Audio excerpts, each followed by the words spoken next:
வணக்க மக்களே, சற்று முன் வெளியான மிக முக்கியமான செய்தி ஒன்று வெளியாகி இருக்கிறதா? தயாராக இருங்கள், எந்த நேரத்திலும் தேர்தல் வரலாமா? திமுகவின் தலைவரான மு.க.ஸ்டாலின் ஒரு அதிரடி அறிவிப்பு என்ன? வாங்க வீடியோவை மூலமாக்கலாம். அதாவது தமிழக அரசியல் வரலாற்றிலே இந்த 2026 சட்டமன்ற தேர்தல் முடிவுக்கு பிறகுதான் தமிழகத்தில் நிலக்கூடிய மாற்றம் என்பது தமிழக மக்களிடையே பெரும் அதிர்ச்சியை ஏற்படுத்தியிருக்கிறதா?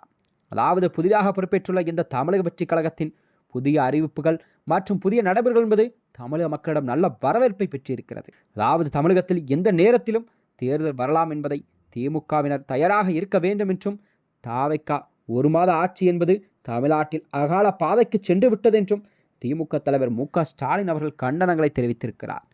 சென்னை வானகரத்தில் உள்ள அதாவது சிறுவாரி மண்டபத்தில் முன்னாள் அதிமுக அமைச்சர் பெஞ்சமின் தலைமையில் மாற்றுக் கட்சிகளை சேர்ந்த அதாவது 5000க்கு மேற்பட்டோர் திமுகவில் இணையும் விழா நேற்று மாலை நடந்ததா? அதாவது முன்னாள் முதல்வரும் திமுக தலைவருமான மு.க.ஸ்டாலின் முன்னிலையில் இந்த கூட்டம் நடைபெற்றது.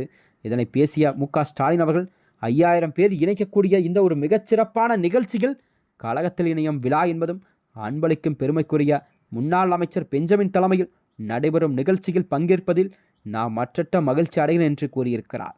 தாய்களத்தில் வந்து இணைந்து இருக்கக்கூடிய இந்த அனைவருமே நான் கண்டிப்பாக வருக என அனைவரையும் வரவேற்கிறேன் என்றும் திமுக தலைவர் ஸ்டாலின் அவர்கள் தெரிவித்திருக்கிறார். தலைமை கழக தொண்டர்களாக இருக்கட்டும், உங்களை வரவேற்கிறேன். பவள விழா கண்டு இருக்கக்கூடிய கழகத்திற்கு தான் வந்துள்ளீர்கள். 6 முறை ஆட்சி புரிந்த கட்சிக்கு வந்துள்ளீர்கள். நவீன தமிழ்நாட்டை உருவாக்கிய கழகத்திற்கு வந்துள்ளேன் என்று கூறியிருக்கிறார். எம்ஜிஆர் பொருளாதார இருந்த கட்சி திமுக உதயசூரியன் சின்னத்தில் போட்டிட்டு தான் முதலில் எம்ஜிஆரை வெற்றி பெற்றார். அதன் பின் தொடர்ந்து தனி கட்சியை கண்டார். அப்போது கூட சட்டமன்றத்தில் கலைஞர் பெயரை குறிப்பிட்டு ஒரு உறுப்பினர் பேசும் பொழுது எம்ஜிஆர் அதை கண்டித்தார். பெஞ்சமினை ரொம்ப காலமாக கவனித்துக் கொண்டுதான் வருகிறேன். நான் அவருடைய உழைப்பை பற்றி நான் நன்கு அறிவேன்.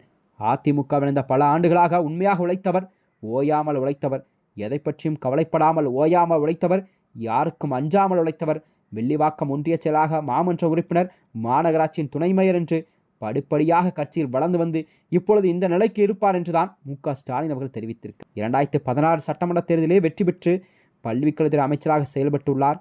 சட்டமன்றத்தில் அமைச்சர் பெஞ்சமின் பதில் பேசுகிறார் என்ற ஆதாரத்துடன் பேசுவார். இப்படிப்பட்டு பெஞ்சமினை புகழ்ந்து பேசிய மு.க.ஸ்டாலின் அவர்கள் கூறியிருக்கிறார். மேலும் இதனைத் தொடர்ந்தான் கண்டிப்பாக அதாவது மாற்றுக் கட்சிகள் என்பது தமிழகத்தில் ஒரு பெரும் பரபரப்பை ஏற்படுத்தியிருக்கிறது. பெஞ்சமின் தலைமையில் அதாவது அதிமுகவிலிருந்து பிரிந்து சென்று 5000க்கு மேற்பட்டார் திமுக தலைமையில் தங்களை இணைத்து கொண்ட செய்தி அரசியலிலே ஒரு புதிய பரபரப்பை கிளப்பியிருக்கிறது.